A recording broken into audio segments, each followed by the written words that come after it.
بسم اللہ الرحمن الرحیم۔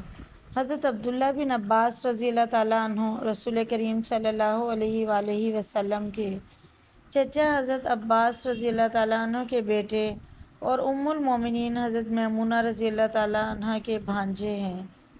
رسول اللہ صلی اللہ علیہ وآلہ وسلم کی وفات کے وقت یہ 10 سال کے تھے۔ ایک دن اپنی عمر کے ایک انصاری صحابی سے کہنے لگے، اس وقت مدینہ منورہ میں اللہ کے رسول صلی اللہ علیہ وآلہ وسلم کے بہت سے صحابہ کرام موجود ہیں جنہوں نے آپ کے ساتھ غزوات میں حصہ لیا اور اکٹھے سفر کیے، آپ کی صحبت میں وقت گزارا۔ ان کے سینوں میں کتنے ہی اہم واقعات محفوظ ہیں، چلو ان کے پاس چلتے ہیں، ان سے وہ واقعات و تجربات سنتے ہیں، ان سے علم حاصل کرتے اور مستفید ہوتے ہیں۔ وہ انصاری کہنے لگے، عبداللہ، کیا تم یہ سمجھتے ہو کہ اتنے جلیل القدر صحابہ کے موجود ہوتے ہوئے لوگ تمہارے پاس علم سیکھنے کے لیے آئیں گے؟ اس انصاری نوجوان کی سوچ اور فکر یہ تھی کہ اگر کسی نے کوئی مسئلہ پوچھنا ہے تو وہ حضرت ابوبکر صدیق، حضرت عمر فاروق، حضرت زین بن ثابت، حضرت ابی بن کعب اور حضرت معاذ بن جبل رضی اللہ تعالیٰ عنہم جیسے علماء صحابہ سے رجوع کریں گے۔ حضرت عبداللہ بن عباس رضی اللہ تعالیٰ عنہ نے اس نوجوان کو چھوڑا اور تنہا ہی علم حاصل کرنا شروع کر دیا۔ مسجد نبوی صلی اللہ علیہ وآلہ وسلم میں اصحاب صفا کا چبوترا ایک بڑی یونیورسٹی کی حیثیت رکھتا تھا۔ ابن عباس رضی اللہ تعالیٰ عنہ 5 وقت کی نمازوں کی ادائیگی کے لیے مسجد نبوی میں آتے تو بہت سے صحابہ کرام سے ملاقات ہو جاتی۔ حضرت عبداللہ بن عباس رضی اللہ تعالیٰ عنہ میں دیگر خوبیوں کے علاوہ اچھا اور عمدہ سوال کرنے کی خوبی بہت نمایاں تھی۔ حضرت عمر فاروق رضی اللہ تعالیٰ عنہ نے ان کے بارے میں فرمایا تھا کہ یہ ہے تو نوجوان مگر اس کی عقل بڑی عمر کے لوگوں جیسی ہے، اس کے پاس علم کے لیے کثرت سے سوال کرنے والی زبان اور سمجھدار دل ہے۔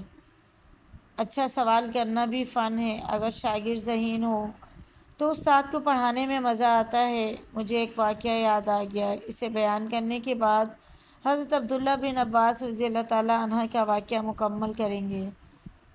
امام ابو حنیفہ رحمۃ اللہ علیہ کی مجلس، ان کے علمی حلقے میں بہت سارے لوگ شرکت کرتے تھے، ان سے سوالات کیے جاتے، انہیں جوابات ملتے۔ ایک مرتبہ ایک شخص کو دیکھا گیا کہ وہ کثرت سے ان کی مجلس میں بیٹھتا ہے مگر وہ خاموش بیٹھا رہتا ہے، کوئی سوال نہیں کرتا۔ اس کے لباس، پگڑی وغیرہ سے ایسا لگتا تھا کہ وہ خاصا پڑھا لکھا معقول آدمی ہے۔ ایک دن امام صاحب نے اس سے کہا، بھائی، دوسرے لوگ سوالات کرتے ہیں مگر تم خاموش بیٹھے رہتے ہو، تم بھی کوئی سوال کیا کرو۔ اس نے کہا، جی امام صاحب، ٹھیک ہے، میں بھی سوال کروں گا۔ اگلے روز اس نے کہا، ذرا یہ تو بتائیے کہ روزہ دار کو روزہ کب افطار کرنا چاہیے؟ امام صاحب نے جواب دیا کہ جب سورج غروب ہو جائے تو روزہ دار کو روزہ افطار کر لینا چاہیے۔ اس نے اگلا سوال داغ دیا، اچھا تو امام صاحب یہ بتائیں کہ اگر آدھی رات تک سورج غروب ہی نہ ہو تو پھر روزہ دار کیا کرے؟ امام صاحب نے فرمایا، تمہارا خاموش رہنا ہی بہتر تھا، تم سوال نہ کرتے تو اچھا تھا۔ حضرت عبداللہ بن عباس رضی اللہ تعالیٰ عنہ بہت بڑے گھرانے کے فرد ہونے کے باوجود بڑے مؤدب تھے۔ انہوں نے خود صحابہ کرام رضی اللہ تعالیٰ عنہ کے گھر جانا شروع کر دیا۔ وہ ان سے خوب سوالات کرتے، احادیث سنتے اور انہیں اپنے دل و دماغ میں جگہ دیتے۔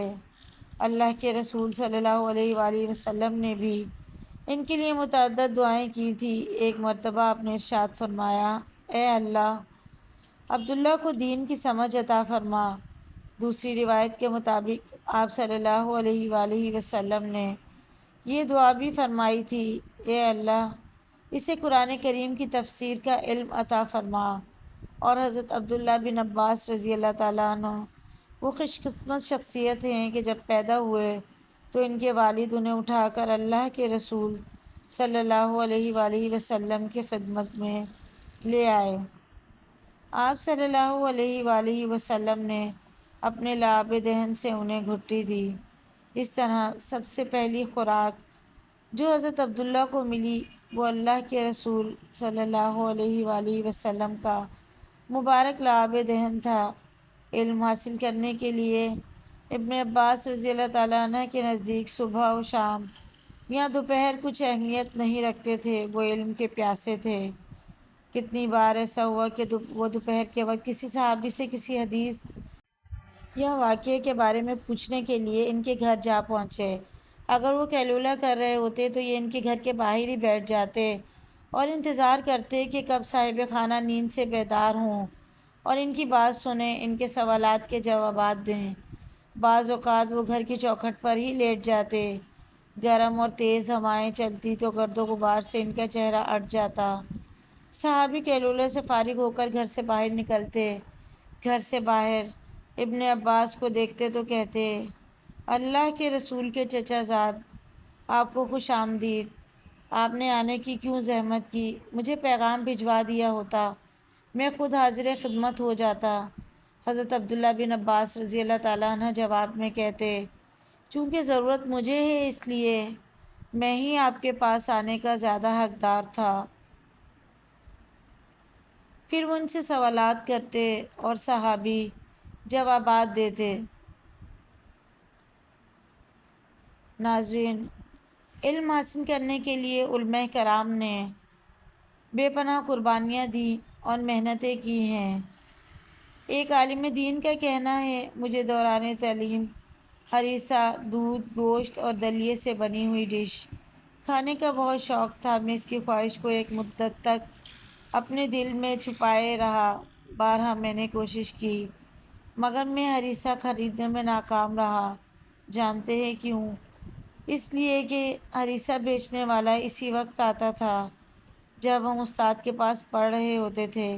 یہ کیسے ممکن تھا کہ ہم اپنا سبق چھوڑ کر ہریسہ خریدنے چلے جاتے؟ امام مالک رحمۃ اللہ علیہ کے ایک شاگرد یحییٰ بن یحییٰ تھا۔ یہ مسجد نبوی میں امام مالک رحمۃ اللہ علیہ سے حدیث پڑھتے تھے۔ ایک مرتبہ مدینہ شریف میں ہاتھی آ گیا۔ کوئی شخص لے آیا ہوگا۔ مدینہ شریف کے اکثر لوگوں نے اور طلبہ نے اس سے پہلے کبھی ہاتھی نہیں دیکھا تھا۔ طلبہ نے امام مالک رحمۃ اللہ علیہ سے اجازت لی اور ہاتھی دیکھنے چلے گئے مگر یحییٰ نہ گئے۔ امام مالک رحمۃ اللہ علیہ نے پوچھا، یحییٰ، کیا تم نے پہلے کبھی ہاتھی دیکھ رکھا ہے؟ یحییٰ نے جواب دیا کہ نہیں تو۔ امام مالک رحمۃ اللہ علیہ نے فرمایا، تمہارے دوسرے ساتھی تو ہاتھی دیکھنے چلے گئے ہیں، تم کیوں نہیں گئے؟ یحییٰ نے بڑا خوبصورت جواب دیا کہ میں نے اپنے وطن کو اس لیے چھوڑا کہ میں امام مالک کو دیکھوں، ان سے علم حاصل کروں۔ میں ہاتھی دیکھنے کے لیے تو مدینہ شریف نہیں آیا۔ امام احمد بن حنبل رحمۃ اللہ علیہ سے کسی نے پوچھا، یہ جو آپ علم حاصل کرنے کے لیے اتنے لمبے لمبے سفر کرتے ہیں، مسلسل پڑھتے اور لکھتے رہتے ہیں، غریب الوطنی اختیار کرتے ہیں، آخر کب تک یہ سلسلہ جاری رہے گا؟ اب تو علماء کے بھی امام ہیں۔ پورے عرب میں آپ کے علم و تقوی کا ڈنکا بجتا ہے۔ امام احمد بن حنبل رحمۃ اللہ علیہ نے فرمایا، میری یہ قلم اور دوات قبر تک میرے ساتھ جائیں گے۔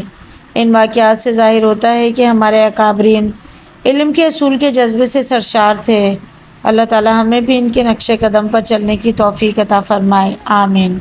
مزید ایسی اچھی ویڈیوز کے لیے چینل کو ضرور سبسکرائب کریں۔ ویڈیو پسند آئے تو لائک، شیئر، کمنٹ کیجیے۔